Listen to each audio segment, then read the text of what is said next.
So what do you think about all the stuff that's happening out here in LA with the political uprising, if you will? Oh my gosh, it's so upsetting.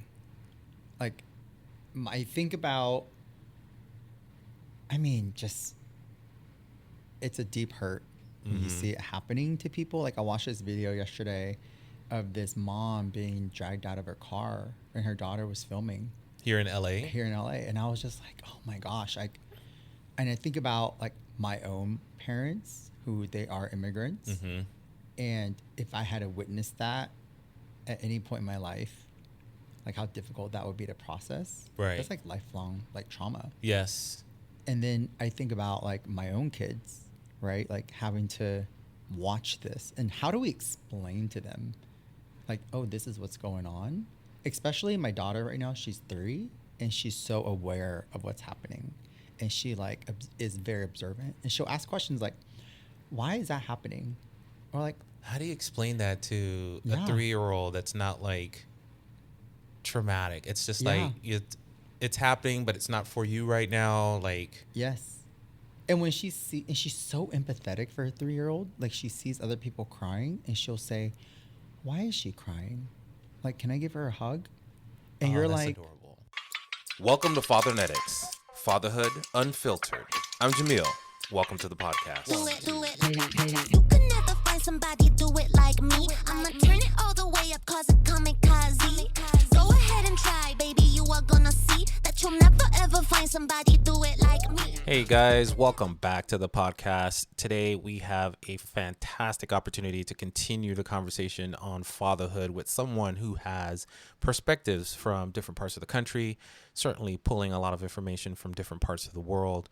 We are joined by Tony, who is a proud dad to Avery, his fiercely independent and sassy 3-year-old, and Atlas, his wild-hearted 20-month-old son. Tony and his husband have been together for about 8 years, raising their beautiful family in sunny Orange County, California. But I'll let Tony continue the story from where he left off. Tony? oh, well, in this scenario, it's like, well, what do you say to her? How do you explain this in a age-appropriate way? Like, why is she filming? Why is the mom crying? And why is she like? Why are people crying? And why are they being separated? And it's a very like, for me as a parent, you're like, oh man, how do I explain that to them? And then for me to process my own thoughts about it too, because my parents being immigrants and how they came to America in like the 1980s, and they just faced so much racism and discrimination.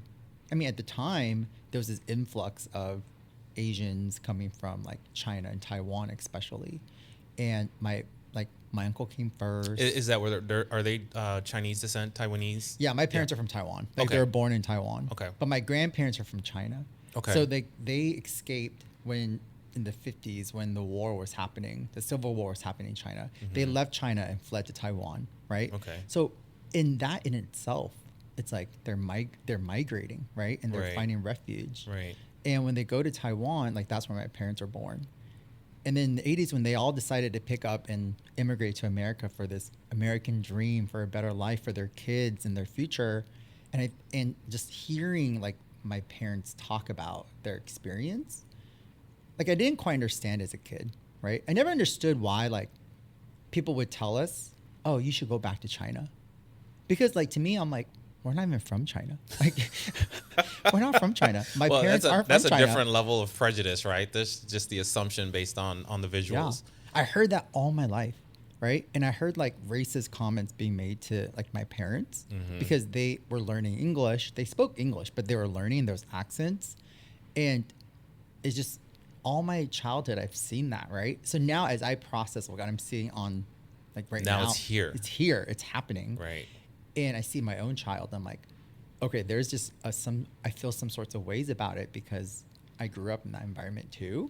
So, I mean, it's a very deep hurt. Like, in the fact that I don't think people expected this to happen. And, like, there's this group that says, well, this wasn't supposed to happen. But there's another group that's like, no, this is exactly what was supposed to happen. Who did not see this coming? Yeah. That through the election didn't hear this being said. And people were going, no, that's we're in America. That's not going to happen. Exactly. It's like, look out your window now. It's here. It's all the the quintessential, the wars are being fought over there. So we're aware of it, Ukraine and Israel, it's over there. But now this is here, and this could turn into something that's a little bit more physically impactful for a lot more people. I know through what's going on in LA, there is the brutality of it, right? It's just so strange. My parents are immigrants as well from Panama, and they migrated here, and they took the steps to do what most people do. It's to do the legal process, right? Go through step A, then the next step, and blah blah, blah, and you're here. So now I'm a naturalized American citizen. So are my parents, but we still have that history. We went through the hoops to be where we are today. And to see this type of discrimination occurring just based on whatever they perceive your status to be. Because I don't really, anyway, we might be getting off on a tangent here, but I think it's important that you've mentioned that because your parents are your parents still with us? Yeah, my mom is. Your mom is? Yeah. How long ago your dad is no longer with us? He passed in September 2021. Oh, okay. Yeah. Okay. So, but he's been a large part of your... Migrating from a different country, I think people misunderstand that it's not just pick up and leave. There's so much money you have to save and the logistics that goes into that. And if you have kids, it's a whole thing. Yeah. When they came, my uncle was the one that came first, and they had their own business. So that's how, when they came over, it was... everyone's moving and just pick up and go. And they left behind family, friends. They didn't speak the language. All they knew was things will be better in America. There's more potential here, right? So they came, they followed the legal system. They got through step A, step B, step C. They did all that. But I think times were different back then. Yeah. Right? It was probably easier. It was a lot easier. Well, it was a lot straightforward. Yeah. Now it's a little messy. So... now it's like playing Monopoly. You get to step A and step B, and it's like, oh, sorry, you gotta go back to step A and then try again. Yes, the system for people to legally do this is broken, and the waiting time is so long that some people just, fall off during that process. So looking back, I'm like, yeah, they came, but I ask myself this all the time. I'm like, I'm 38 right now. And my dad was born in 1950. So in the 80s, he was in his 30s. And I'm like, would I be able in my current 30s be able to pick up, leave the place I was born and grew up, and go to a different country and have to learn the language, and everything's completely new, foreign. Yes. The houses are different. The sky is different at night. The way of life, what you eat, how you dress, shop. Everything's different. And I'm like, I don't think I have the ability to do that. I'm so privileged in a way where I don't have to do that. Right. And some of these folks don't have that privilege. They have to leave because of safety reasons, because whatever their reason is. Right. I'm not in that position, so I never have to face that. And that comes from a place of privilege. But looking back, I'm like, how do they do that? I don't think I can do that. I go to Taiwan at least once or twice a year. And every time I'm there, I'm always so amazed. I'm like, I love this place, the culture, the people, all of that. But could I truly live there? But you're visiting. So it's I love it. I'm visiting. I love it. Yeah. It's fun. This is so great. But I'm like, if I have to go there and find a job, find a place to live, and be able to support myself and my family, I don't know if I could do that. Right, because then you start peeling back layers. Right? Where's my family going to live? What is the danger zone that's native to every country has a danger zone, right? Where is that? What is the industry out here? If I find work, is it my work or is it just work that's available? Do I get paid the same? Exactly. Am I valued the same? I think those are characteristics that dads always have to kind of think about when they are trying to impress upon their families the importance of being aware of your surroundings, what comes next, planning in advance. And it sounds like your dad did a fantastic job of at least trying to do a lot of that. My hat goes off to him because any immigrant moving to the United States is a challenge, especially those that are doing it today. Yes, agreed. I mean, I just remember growing up, it wasn't like they came here and all of a sudden they're like these rich people, right? We were very like low income. And growing up, my dad would always tell me, like, I'm buying you one pair of shoes. And this one pair of shoes is going to have to last you the entire school year. Like, we don't have money to buy you a second pair of shoes. And I would have to wear those shoes until the following school year. And sometimes the shoes, like the heel will start peeling, or there's a hole by the toe. Yeah, exactly. Yep. But it's like, no, sorry, this is just what we have, and you have to. You got to make it do. You got to make it do, right? And then. Can you imagine your kid having? I mean, well, your kid goes through a shoe every 6 months, right? Well, like, every 3 months. I think that's the part for me right now, because once again, it's this privilege, and like, my daughter has so many shoes. I buy her so many different shoes, and my husband's always like, "Why are you so obsessed with shoes? Like, why are you so obsessed? Just let her wear like a couple. Why do you need to have 10 different kinds?" And I'm like, "You don't understand. I didn't grow up with shoes. Like, you don't get it. This is important to me. She has to have choices." And he's always like, "She's 3. She doesn't need that many choices." I'm like, "She does." First of all, she has a gay dad, so shoes are a must. So let's get that right. No, I get it. I think and this is something I talk about on the podcast as well. There are so many things that we remember out of our childhood that we are trying to either avoid or bring forward with us, that we are now in a position to be able to put that on our kids. Yes. In a positive way, at least is what we're thinking we're doing, right? Something as simple as shoes, I think that's amazing, right? My kid has so many shoes as well. I talk about him wearing Jordans. Yes. I grew up in high school looking at Jordans as being like the unattainable like, if you had Jordans, you had money, because you had money for people to step on your Jordans and not care. Today, he has so many Jordans, and it's like we're privileged enough to be able to say, yeah, okay, let's do that. Let's allow the Jordans. Why not? I never had Jordans growing up. I did buy one pair of Jordans in my adult life, and I swear it's probably like it took so much of me to buy that pair of Jordans, even though I've bought more expensive shoes than that. But to buy the Jordans was like a milestone. Yes, because there's a history with that. Yeah, there's feelings. Yeah, right? Yeah. It's amazing how much emotions we put into the things that we do in life. So on the podcast, or the whole point of the podcast is to talk about where we receive our, for lack of a better term, instructions on how to be dads today, and how we are building on that to kind of build the future, and some of the differences between LGBTQ couples as dads who are very intentional in their approach, because there are circumstances where we cannot naturally have kids.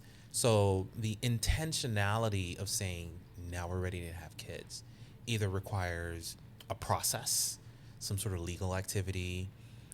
If you're going through surrogacy, it requires, that could years of trying to do certain things in the hoops, right?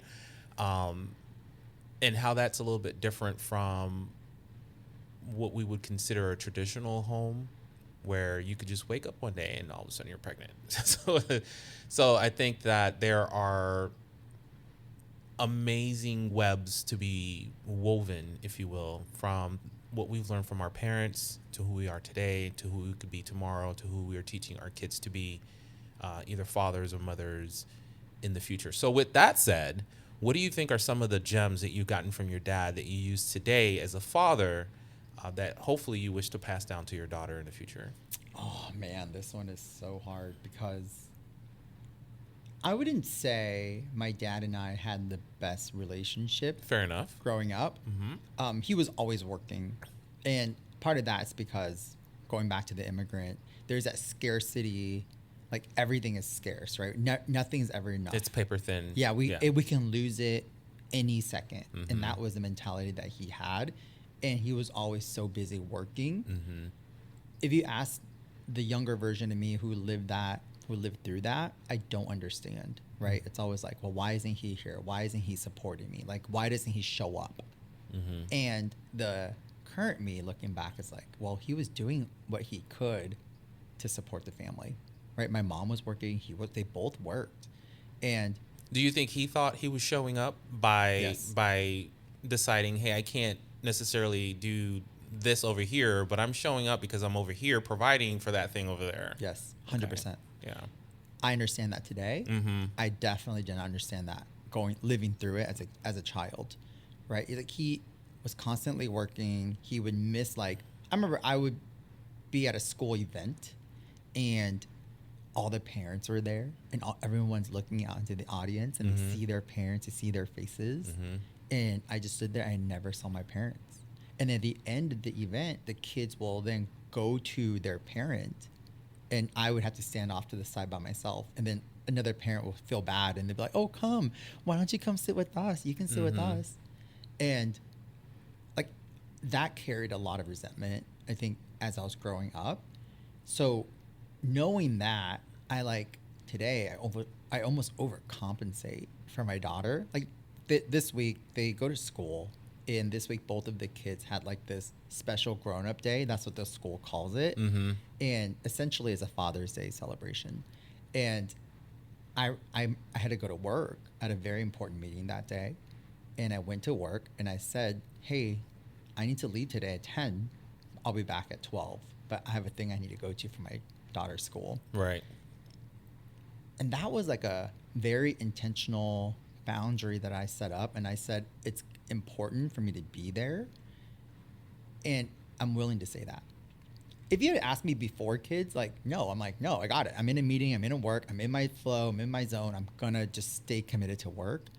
But now as a dad, I'm like, okay, I remember that feeling of just not seeing somebody in the audience. So I don't want my child to feel that. So I almost overcompensate in that sense, where I make sure I am very intentional and I show up for everything for them, because I just know how that felt. And then even at the event, I saw this little girl and her parents didn't show up. And I was like, Just "Me, like, triggering, come right? here, come sit with us." Like, You're like, I'm that dad now. I was like, I wanted to pay it forward, right? I'm like, come sit with us. And like in that moment, I'm like, oh man, I know that feeling, Yeah. right? I know Yeah. that feeling really deeply. So I don't want to say this in a way where I'm like, oh, I learned everything that was wrong about my parents, because I think being immigrants, not having a lot, they were doing their best at the time. And if you look back today from a privileged standpoint, like that's, if I put on the scorecard, I'm like, man, they were terrible parents. If you look at all the boxes, they never checked the boxes. But then you look back, you're like, well, they were doing what they can at the time. So that's a very interesting. Would you say, because I hear this a lot where some people would put them in their parents in the terrible category, right? They weren't good parents because of A, B, C, D. I like to challenge that and say, while that may be true, it's kind of enabled us to be able to say, these are the things I want to focus on as a parent that will then kind of shift that, right? It's the ability to break the cycle, and some people can't, right? There are some patterns out there that are extremely difficult to break. But those of us that can say, that I didn't like. One of the things that my sister and I pulled together, and my brother, I have an older sister and a younger brother, we loved the circumstances where our parents were always telling us, don't do that, but then also took the time to say, this is why I'm telling you not to do that. Where we have parents today that are like, don't do that. Why not? Because I said so. Well, that's great, but like kids need to understand. Tell me why. And oftentimes we think kids are too young to understand why. And much like your daughter today, she's 3, she understands what's going on in LA. I mean, that's complicated, and she's still picking it up, right? She may not fully understand it, but she's picking it up. And kids are just sponges. Yes. Sponges. Good, bad, or indifferent, they will pick it up and run with it. And if you leave that void, someone else is going to fill it. Yes. And going back to that, the gentle, like I I am a huge proponent of gentle parenting with my kids. How controversial is that now? I know, so right? controversial because all my friends judge me for it. If I'm being honest with you, my closest, like my kids' godmother, always judges me. She's like, "How's that gentle parenting going?" You for have you? to give me How's an it example going?" of your gentle parenting, because I know a lot of people. I know I don't want to call it a fad. I think it's just, it's one of those things where the cycle, it's here, right? Yes. You know, we're coming out of perhaps a rougher parenting era. And now we're in the gentle parenting era. A great example would be her fairy godmother bought her this beautiful Fairy godmother, I love it. Yeah. Bought her this beautiful Rapunzel dress. She loves Disney right now. And she's all about Well, the she's princess, in the right city for it. right? And she wants to wear this Rapunzel dress. So in the morning, I went to get her to get ready for school. And usually I give her choices for outfits. I'm like, hey, you can choose this set with this set, right? That way it's minimal. She doesn't have to, we don't fight about So that. I will say that is clever parenting. I don't think a lot of people pick up on the morning routine. Yes. Give choices so you don't spend your day pulling your hair out with them pulling everything out of the drawer. Exactly. That's clever. I like There's that. no power struggle there, right? It's like she gets to pick, but it's all within the Right, parameters. right. Of course, this morning she's like, I want to wear my Rapunzel dress. And I was like, well, we're going to school today, and these are your school outfits that you have to choose from. She was like, but I want to wear my Rapunzel dress. And, you know, we had a back and forth negotiate a little bit. And then she ended up putting on her clothes for school. But she looked at me and she goes, I am not happy. I'm not happy. And I was like, it's okay. It's okay to not be happy. I know you're not happy right now. I can tell. I know why. Because you want to wear this dress at school, and Daddy's saying you can't wear it to school, right? Yes. I'm mad. I'm mad. Well, I love that she's sharing. And I said, it's okay to be mad. Sometimes feeling mad is a very natural reaction to things. When you want something, you don't get it. It's okay to be mad. Do you need some time? I'll give you some time. How about I set the timer for 5 minutes? I'll give you some space, and I'm going to come back and get you after you get your brother ready. And like, to me, I feel like that conversation is good for her in that moment. Productive. And there's no power struggle versus where I see where I grew up and how I grew up.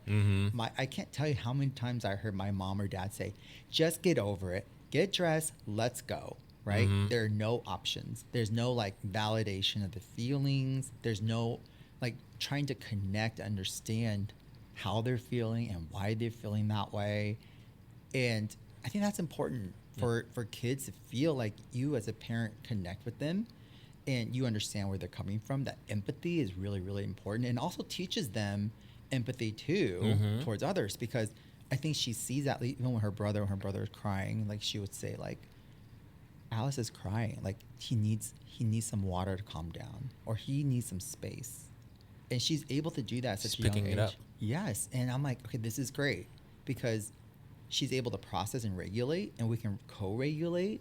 Don't get me wrong, it's not easy. There are days where, like, one of these days we were at a nice restaurant and my son was crying, and I was just like, that's it.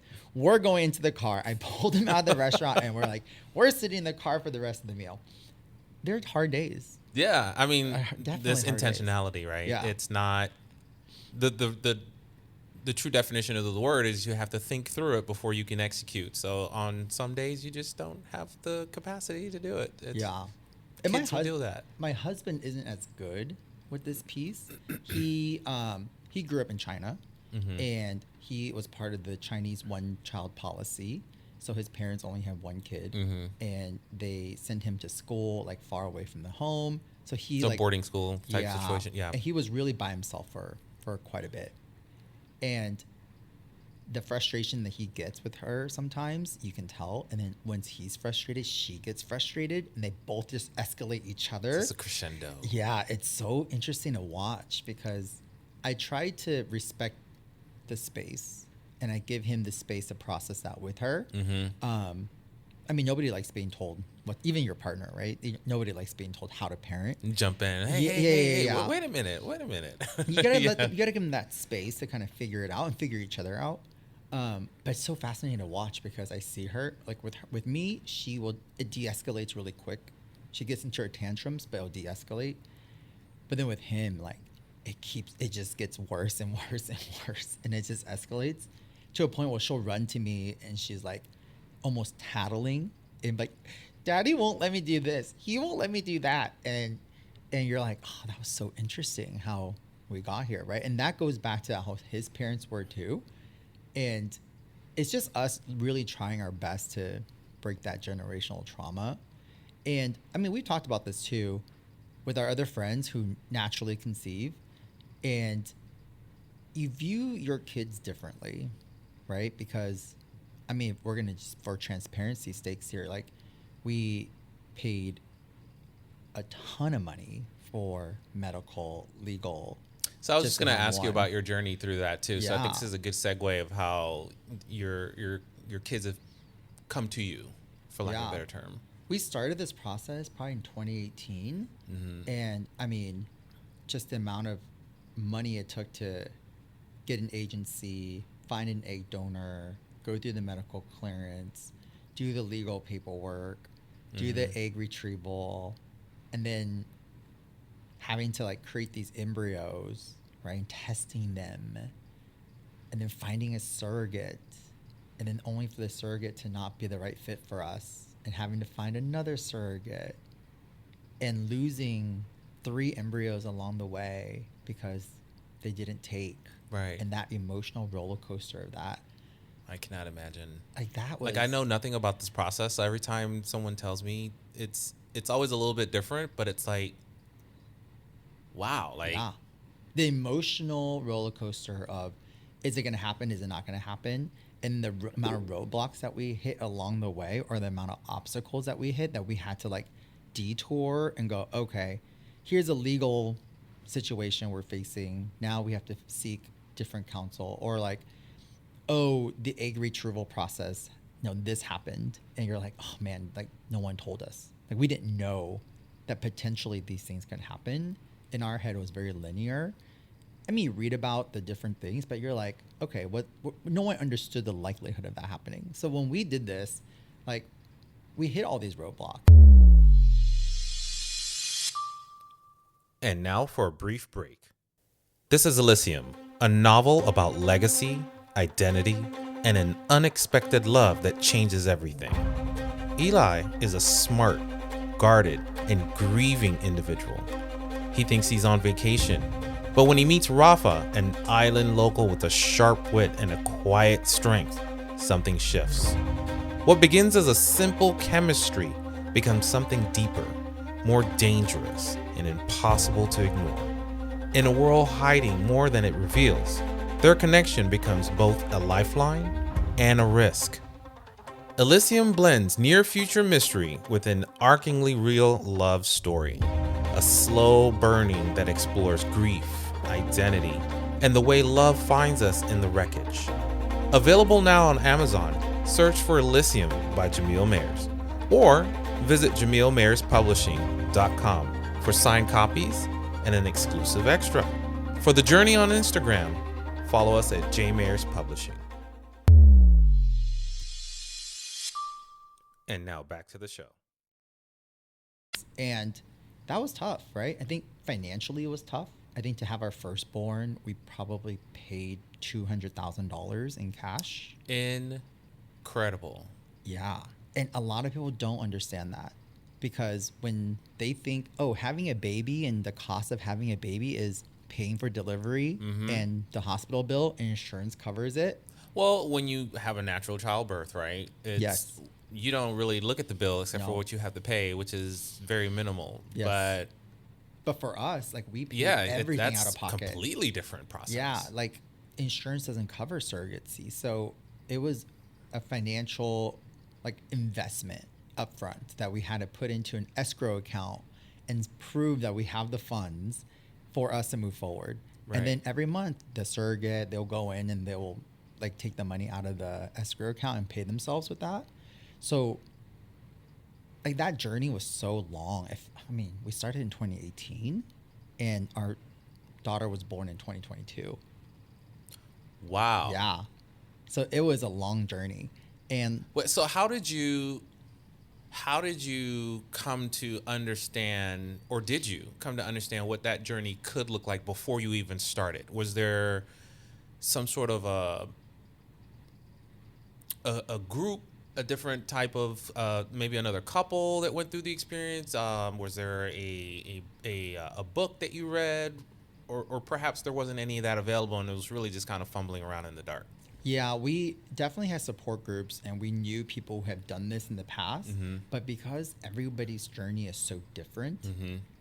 you can't predict what's going to happen. Even though they can tell you, like, hey, from my personal experience, this is how my journey went. Mm-hmm. And we read upon things, we watched videos. We had an agency that we work with, and the agency coordinator director would tell us, like, hey, this is what you could expect. But we felt like, okay, going into it, like we knew. But as the journey was moving forward, we kept on hitting these roadblocks, and that got really, really frustrating. And just financially frustrating, emotionally frustrating, because even though they said potentially it could happen, the likelihood of them happening, it's always like a small percentage. But for us, it happened like all the time. You got everything. Yeah, an example would be the first time our surrogate went to do the transfer, the doctor called us, was like, hey, I just want you to know the first embryo we chose during the defrost cycle, something went wrong, so we can't use that embryo. And you're like, okay, what does this mean? They go, we have to move on to the second one. So we're like, okay, so we lost one embryo, so we're using the second one. We implanted the surrogate, it didn't take, right? So that happens too. They tell us like, hey, you're not going to get, you're not going to get the success on the first try. We knew that. So we were like, okay, cool. So then we tried again, and they said, well, this likelihood the second time taking, the chances are higher because we learned some stuff and we're going to kind of try different methods, and it didn't take. So you're like, okay, got it. And then the doctor was like, hey, you know what? Honestly, I think the surrogate and you guys just aren't vibing. You probably should look for a different surrogate. Oh, Nothing wow. wrong with the surrogate. Yeah. She's fine. But Biology you guys again, just aren't, right. biology-wise, you guys aren't vibing. So we had to go and find a second surrogate. And all of this was happening during COVID. So clinics were closed. I tend to forget about that. Clinics were closed. You couldn't get appointments because they were like trying to social distance, and they didn't want to see people like in person unless it was for medical procedures. That is the opposite of social distance. It was so hard. And then finally we found a second surrogate, and she went in for the transfer, and that was the transfer that took. So we're like, oh, amazing. And that's how our first kid was born. And then we thought like we were the best dads. So we're like, oh my gosh, this dad thing is so easy. Yeah, man. Why don't we do this more often? She's so great. She's so easy. Everything was beautiful. The birthing was like unicorns and butterflies. A beautiful event. And my daughter's like the chillest like she's amazing as a baby. So we had our second. So our second was Same process. And it was a different surrogate. And this second one, the day of the birth was just so traumatic that every time I talk about it, I end up crying because it's so traumatic to see what happened. And I mean, he's healthy now, but that first initial like 2 minutes was just so tough. And then there's that. And then now we wanted to try for a third, right? So we tried for a third, and our first surrogate came back and was like, hey, I would love to do a sibling journey. You guys are so great. I want to work with you again. And we're like, yeah, we love you. So let's do it. So we went through the process. So the sibling journey, is that like getting involved earlier and having, I have no concept of that. She wanted to carry for us again. So Oh, she I can see. say I see. She carried the sister, and then now. So it's from the brother. previous, is this from a previous, or is she just indicating if this works, we can continue? So she carried for our first. Gotcha. And then she just wants to carry for us for our third. For the baby. third. Gotcha. Yeah. I follow you. So we did that, and she became pregnant, and then we're 20 weeks along the way, and then she miscarried. Oh, no.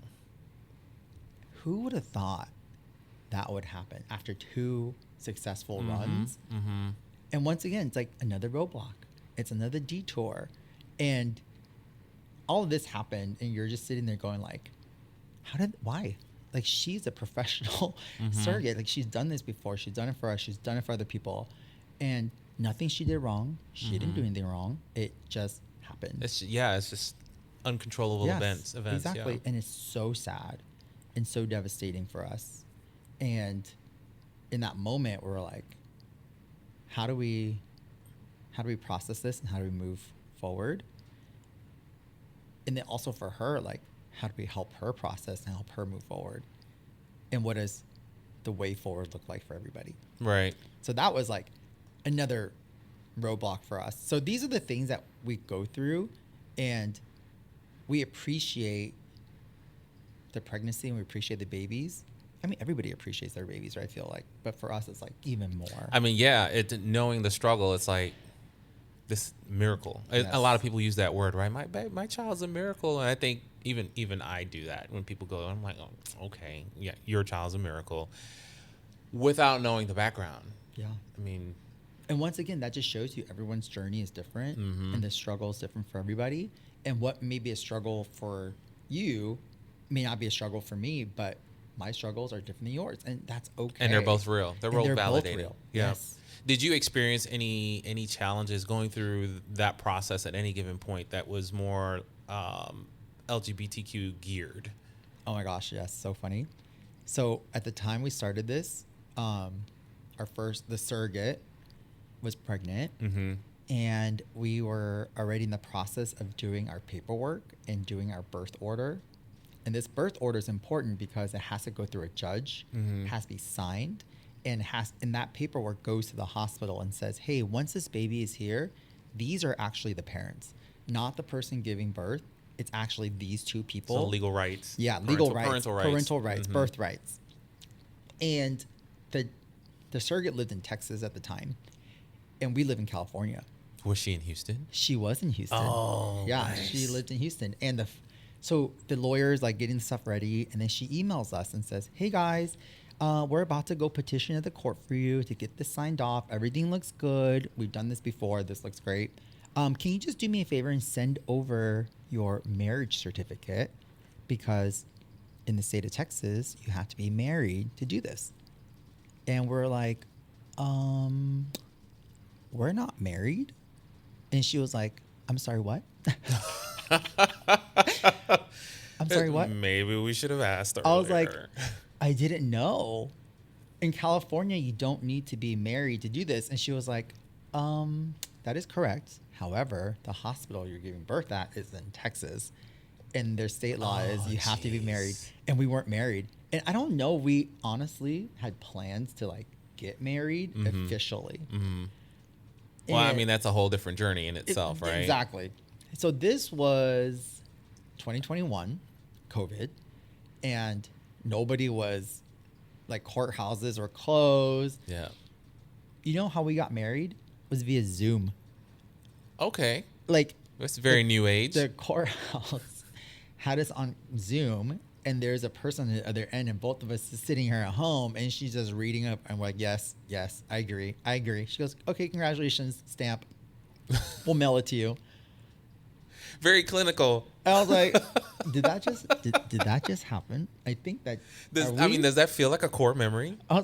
Yeah, obviously. I mean, like, because people have these beautiful stories of their weddings. Yeah. Here I am. We're like, we weren't about to get married, but a judge said we had to in Texas. So we're like, okay, cool. So we did. I mean.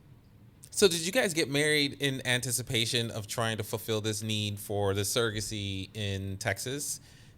Is that what prompted getting married? I mean, it sounds like you guys planned on doing it anyway. You just kind of expedited the process, or am I misunderstanding that? I don't know if we were like on the track of saying, hey, officially we're going to get married. Okay.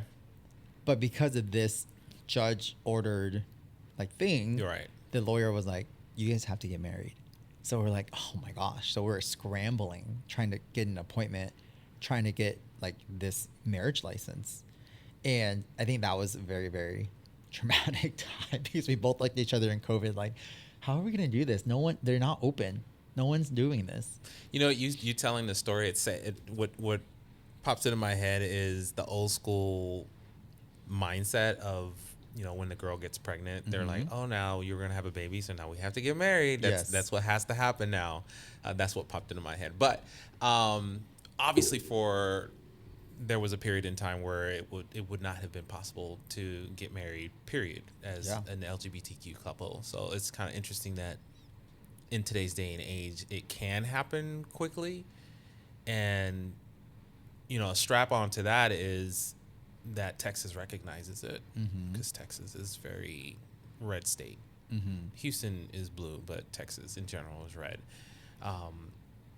So that's good. What stories do you tell your kids about this process? Are they asking anything about it? Does that come up yet? I'm sure it will at some point. Maybe they're too young for it. It doesn't come up directly, but what it does come up is when she's in school and everyone talks about like moms, and she's like, how come, like, where's my mom? She doesn't say, how come I don't have a mom? She'll ask, where is my mom? Right? And I mean, we're so lucky to have some really just kick-ass women, female figures in our life. Like my best friends are these just really independent women who are smart, funny, and just a great role model for her. And they spend a lot of time with her. So she doesn't feel like she doesn't have like a female figure, because she does. She knows like Mama Emily, you know, Godmama or Fairy Godmother, or like Como. Like she knows these individuals in her life that are women and they love her and they show up for her, like at her school events, at home. They come over all the time. So I don't think she misses out on that. But she does wonder, like, they're in books, especially if we're reading books, that's like, oh, Mama Bear. And she was like, is Mama Bear like Mama Emily? And you're like, oh, yes. So yes, to her, the world's dynamic is a little bit different. Like, yes, everybody has two dads, and then there are females that come and go. That's the way the world is, at least for her right now. But she's starting to realize that she has two dads, because even recently she's like, you know, Iris has one dad, or Ella has one dad, and she's like, but I have two dads. And we have to say something along the lines of like, yes, aren't you so lucky? They have one and you have two. Isn't it so great to have double the dad to give you love? And I mean, her teachers are amazing. Yeah, I was just going to ask you about that, because school plays such a big role in being comfortable for the majority of your day, right? Your life as a kid. So I think you were about to say her teachers are fantastic in that area. I was so stressed out when we were looking for schools for her, because I'm like, man, how do we explain this to people? Because even now, as we go out as a family with my husband, me, and the two kids, people will come up to us and be like, your kids are so cute. Where's mom? Like, is mom having a day off today? The audacity of such a question. Is mom off today? Are you giving mom a rest day? Like, who cares where mom is? Like, it's just us right here. And I mean, and then there are parts of me where I'm like, okay, I'm good. I'm not even gonna get into the moment. I'm just gonna let it go and move forward and enjoy whatever it is I'm doing. And but isn't that a different level of like, you have to like be mentally ready to engage on that, because it's a whole thing. You can't just say not here and move on. It's a whole conversation. And then there are moments where I'm like, no, I'm gonna educate. I'm gonna educate, because this is an opportunity to educate. So it depends on my mood sometimes, but like sometimes I would say like, oh, we're a same-sex couple, like we're two dads. And most people are like confused. They're like, what? Like how? Like how does that happen? Yeah. But where's the mom? Like they can't get. They've got 30 questions and all of us piled on. And like. And sometimes when they engage, I will engage back and tell them and educate. But then sometimes I'm just like, oh man, like not the right time or place for that. But like for school, I was so stressed out, because I'm like, oh man, like how do we show up for the school, and what are they gonna think, and what questions are they gonna have? How do I prepare myself, and how do I prepare them, right? And when I went there and we told them, we're like, that was one of the first things we said. We're like, hey, we're a same-sex couple, and you know we want to enroll a daughter. Was that intentional? Did you do that so you could like see what the reaction was? It was. And, like, okay, this school's okay. And I wanted to make sure like I say it right off the bat, because if it was going to be a problem, I needed to know. I don't want to waste my time. Yeah, let's know right now. Yeah, let's just get it. Roll your eyes right now so I can know we need to move on. And the director was so great, and she was so warm and so welcoming. Awesome. And she was like, I'm so glad let me give you a tour. This is where it is. And I felt really comfortable with her. And every time I see her, she will always like, hey. And I'm like, hey. Hey, bestie. Literally, right? And then when I met the teacher, I was like, hey, you know, this is I wanted to be very honest about our family dynamic, and this is what it is. So there's also that piece where we have to explain that, where most families don't have to explain it. Most families don't have to go through that. Even like parents who are separated, like I don't know if they feel the same way of having this additional like, oh hey, I want to over explain. But for us, I felt like because they don't need to. A lot of people are like, why you guys are not together is none of my business. You're still right. But gay couples like, oh no, let me understand that more. So I wanted to like make sure that the teacher knew. So I went in and I was like, hi, you know, just so you know, this is our family dynamic. And she said to me, oh yeah, Arya, she has 2 dads. I love it. That's Arya right there. I was shook. I was like, what? There's somebody else my daughter's age in the same class who has 2 dads. Like, what are the chances of that happening? And she was like, oh yeah, this is what we do, you know. And she gave me a rundown of how inclusive they were at the school. And she was like, we use language like special grown-ups because we just know not all kids have a mom or a dad. Some have grandmas, you know, some have aunts, some have uncles. So it just varies. I like that. I was like, oh my gosh, I felt so comfortable there, right? And all the teachers have been so great. So that stress has been relieved for their current school. But when we show up to events, I know people look at us and they're just so confused. They're like, why are there 2 of them here, right? When there's one. Like this last Father's Day event, every kid had like 1 dad. And then like here we are, like both of us are there. And I'm sure people look at us like, I wonder, is one the brother? Is one the, like who's the uncle? Yeah. Like who are you and what's your relationship? But I can see people questioning it. How does that make you feel as a dad? And I asked that question because obviously me and my husband, we have the same kind of situations where we have an amazing school as well, and we know the principal, we know all his teachers, they all know us. I think we are probably, I want to say we're the only gay couple that has a kid at that school because they know us, right? By sight, they know our names. We walk in, hey, you know, it's very welcoming. It's we're glad to see you. We know who your kid is. We love him. That is amazing. But when we go to events, it's usually the 2 of us, right? We sit together.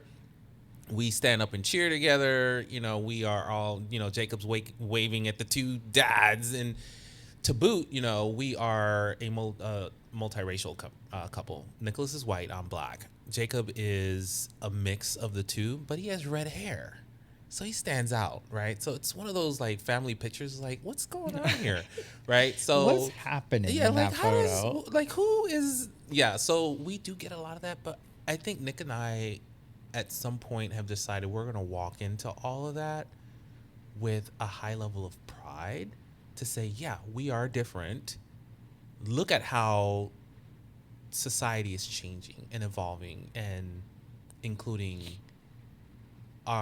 you know, parents that are of different dynamics and different compositions, if you will. Even his friends' parents that we're friends with are very welcoming. Like, hey, we're just glad to be friends, regardless of what the dynamic is. That's cool, but we're glad to be around. So I guess my question to you is, as a same-sex couple walking into those situations, how do you feel approaching that? Is it one of, oh, you know, dread, oh my God, now I have all these people looking at me? Or is it one like, please do look at me so I can show you how this works? I would be lying to say I don't feel anxiety walking into those situations, because I do. The anxiety isn't really about, oh, what are they going to think of us, right? The judgment, I think it happens regardless. I don't shy away from that. But what my anxiety is what do they think about my daughter, and how do they feel like how they're going to treat her, right? It's going to be different.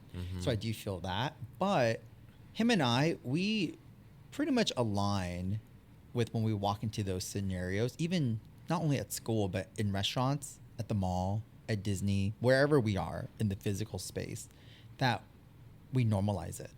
Like, to us, this is normal. To us, this is our normal. And we show up in that way, and we try to be as normal as possible for people. And we understand some people are great, and we understand some people aren't. And that is just what it is. Like, an example would be when we moved into our house, all the neighbors were moving in. It was new construction, so everybody had the same move-in date, and there's like 6 homes, and we're all like doing the move-in.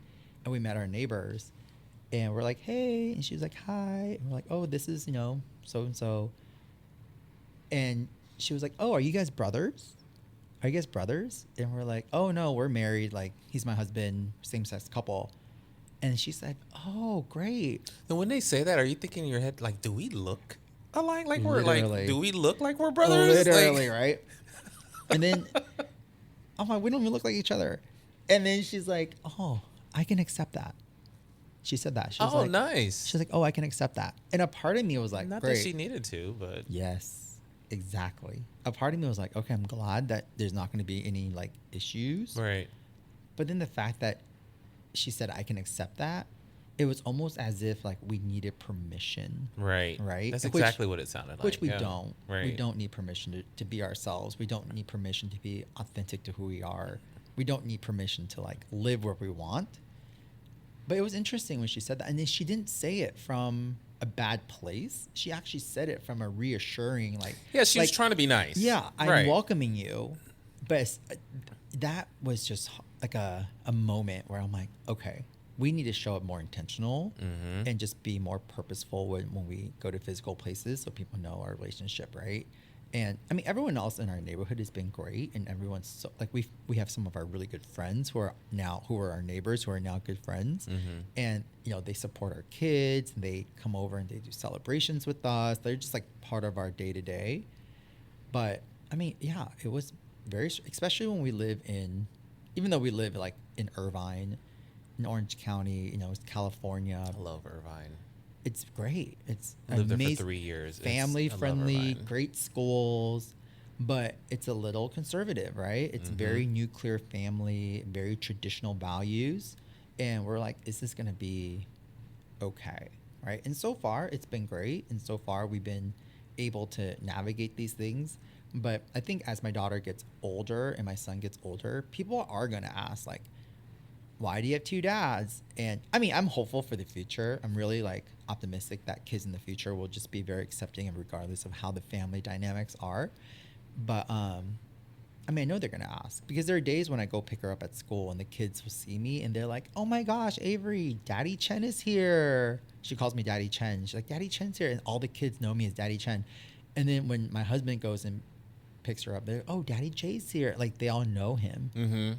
So they have to know there's 2 daddies, but like to them, well, everyone knows there's 2 parents somewhere. Yes. And they're picking up what she's putting down. Yes. And it's because you guys are kind of allowing for that type of a setup to exist. So with that in mind, I was going to ask you, if you had to put yourself in her position briefly, what do you think she's picking up from you guys? Because obviously there's a lot of intentionality that goes into how we engage with everyone that touches our kids' lives, right? We get to choose who's around, who works and who doesn't. And it's less so when you have kids about us, and it's more around them.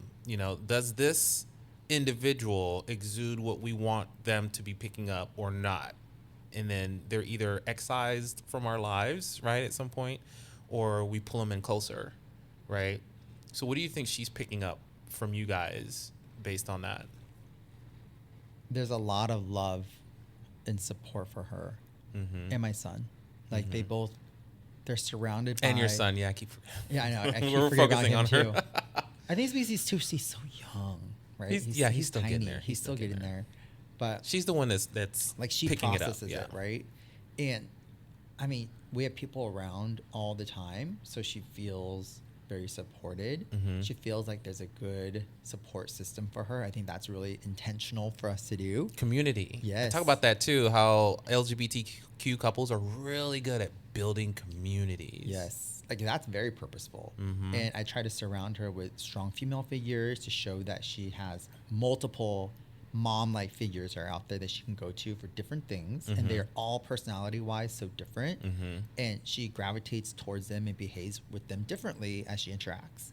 And then the other thing is I want to show her like there are other families that look like your family, so she doesn't feel like we're this oddball out, and she can interact and see like, oh, this is what normal looks like. Right. So I think for her, you're not the outlier. Yeah. Yeah, I think for- that's important too. Yes. So for her, I feel like she feels that love and support because she's surrounded by all these amazing people that would interact with her in different ways and teach her different things. And she sees like what she has at home as a, oh, there's other people too. So that's very normal for her. Yeah. I like that. I again, I go back to that community building aspect, which is kind of an underlayer of this podcast as well, because I want other parents to be able to hear that what they're doing is not anomalous. You know, oh, I think I'm doing it wrong because I feel like I'm the only one doing it. And they hear the podcast and they're like, oh, someone else is doing that. Maybe that is normal for me to do. And the goal isn't necessarily to change minds. The goal is really just to provide an opportunity for people to provide different opinions, different thoughts. I do this, you don't do that. There's a reason you don't do this. Maybe I should start doing that. Or there are components to fatherhood that I hear others do that I would never do, right? So why would you never do that? There's always a reason for doing, not doing, but I think more the key components here is building that community so that your kids have an opportunity to say, this is not an outlier. Gay families exist. It is okay. I keep hearing it's okay, it's normal. I can now see that it's okay and it's normal, because that's how kids really process a lot of their lives, what they can see, what they can understand, how people engage with them. Their teachers are nice, families are nice, friends are nice. The last question here, what really concerns you as a dad having two kids about the future? And my answer to that is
how this world is so seemingly unstable.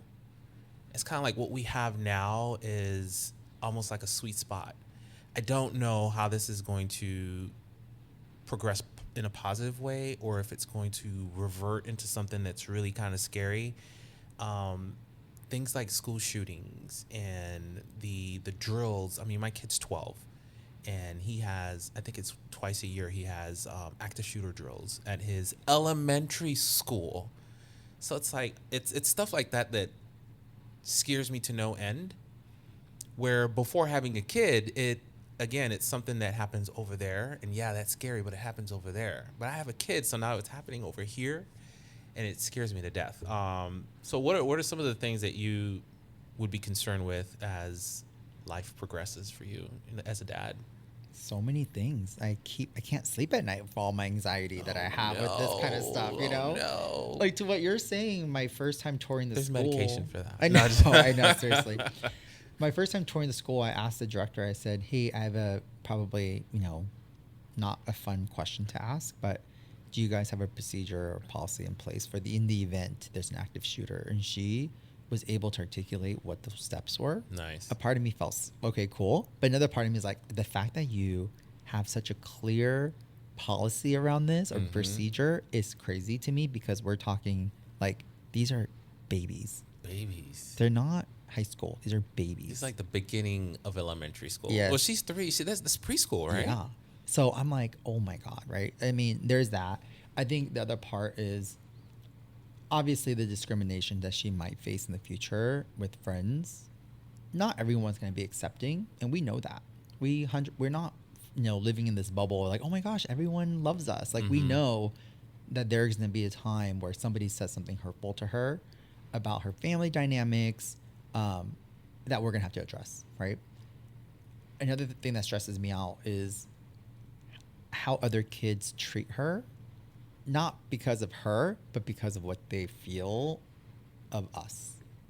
That's right? a big one. And how maybe these kids, I think kids are just blank slates. They don't have hate, but they hear something from their parent, or they hear something from the media, and they start developing this thoughts and opinions of hatred and intolerance, right? And then they pass that on to her, and she has to deal with that, because they are not going to come to us. They're going to take it out on her. Or if she meets an adult or a teacher who doesn't believe in what they, like, I hear this all the time. It's like, it's a lifestyle, and that offends me, because I'm like, it's not a lifestyle, but just our life in general, who would take it out on her. I think that stresses me out. And then the last thing is that really, I talk to my friends about this, is like this idea of privilege and how that can shape her future, of what her future self is going to be. And same with my son. I go, we have a lot to provide to you, but we don't want you to take that for granted and almost become entitled, which we see a lot of, especially here in Orange County, to be really honest. No kidding. And then in the environment that we're in, I think our neighborhood, there's just a lot of kids who are entitled, and I don't think they're meant to be entitled, but I think the parents gave them so much. Like, it's the craziest. Well, they have a different struggle, yes, right? Yeah. Yes. Like, I was leaving the school, and I hear this 5-year-old talk to another 5-year-old, and the parents are talking, and the 5-year-old was like, yeah, for the summer, I'm going to Hawaii. And the other kid was like, oh, I'm going to Maui. And you're like, you're 5. I didn't go to Hawaii till I was 20. So I don't know. And pay for it yourself. And pay for it myself. So I don't understand. And then I look back, I'm like, my daughter and my son has been to Hawaii 3 times already. And I'm like, oh my gosh, I'm part of the problem. Yeah, I do that too, because part of the problem. That's the I won't say overcorrection, because we got to travel from Panama to the United States quite frequently, but we've never been like to Europe and stuff. But now, my kid's been almost every. So it is a privilege, and I recognize that not everyone can do that, but I also recognize that these are opportunities that we can provide to our kid for him to be a little bit more well-rounded. I think seeing life outside of the United States is very important. So important. It brings so much perspective. Especially when they're old enough to understand. Yeah. And they ask questions too. And that's the best part. Yep. All right. Well, Daddy Chen, thank you for spending some time with me today. This has been fantastic. Learning about your surrogacy journey has been eye-opening for me. And I am grateful that we have LGBTQ parents out there that are doing similar things to what others are doing and producing children that are definitely going to change the future because they have more love, more tolerance, more acceptance in their hearts that hopefully we'll start to see sooner rather than later, just based on how the world is today. Yes. Thank you for having me. All right. Thank you. Do it. You can never find somebody do it like me. I'ma turn it all the way up, cause it kamikaze. Go ahead and try, baby, you are gonna see that you'll never ever find somebody